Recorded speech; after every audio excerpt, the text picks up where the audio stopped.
Hey everybody, what is going on? Serial Overdrive here, and today I'm playing Warframe. What we're going to be doing today is we're going to be talking about cubic diodes and how to farm cubic diodes in the game Warframe.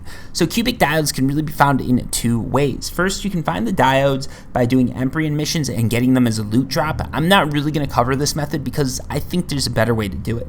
And that better way would be to go to Europa. Here they're a guaranteed drop. If you run the missions here, you're going to be guaranteed to get them, at least if you run these missions that I'm recommending. So let's jump into it. What you're going to want to do is you're going to want to go to a dark sector mission. Specifically, the dark sector mission that you're going to want to go to is called railjack. I believe that's what it's called. And what this dark sector mission does is it means that you've got an increased chance of resource drops, so you're going to get a little bit more diodes than you normally would, and you're also going to get some affinity in addition to that. So if you've got some weapons or something you want to skill up, make sure you equip those, but still make sure that you can get decently far into the waves. So what you're going to be looking for here is this is what a cubic diode looks like. You see that little blue circular thing, that disc thing? It sort of looks like a carbide, but instead of being yellow, it's blue.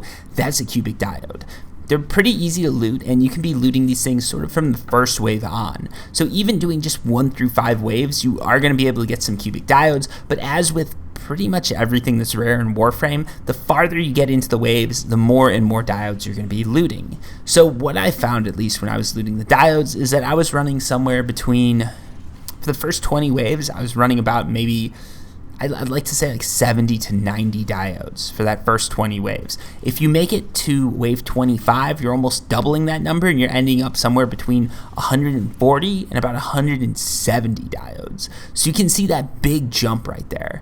And that's what I'm talking about, right? If you get that far into the waves, you're going to be able to get so many more diodes. So the farther you make it, the better. What I'd recommend if you're going to be doing this sort of on your own or solo is just pushing maybe to wave 20 or wave 25. I think going for wave 30 is a little bit risky, at least even in my point. I think it's a little bit risky. If you're going with a group, you can probably make it a lot deeper into it, and you're going to be able to get a lot more cubic diodes as a result. So the recommendation here is definitely to run it with a team and get as many waves down as you can, because the farther you get, the better it's going to be.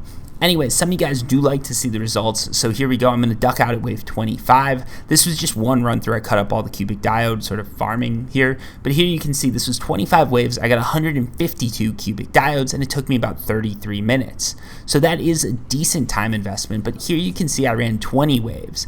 And what you're going to find here is that I only got 91 cubic diodes. So this was a little bit better than usual, but you can see it still took me about 22 minutes. So that cost, that time cost to get up to that first 20 waves is so little compared to the time, or so much more compared to the time cost to get the next 5 waves.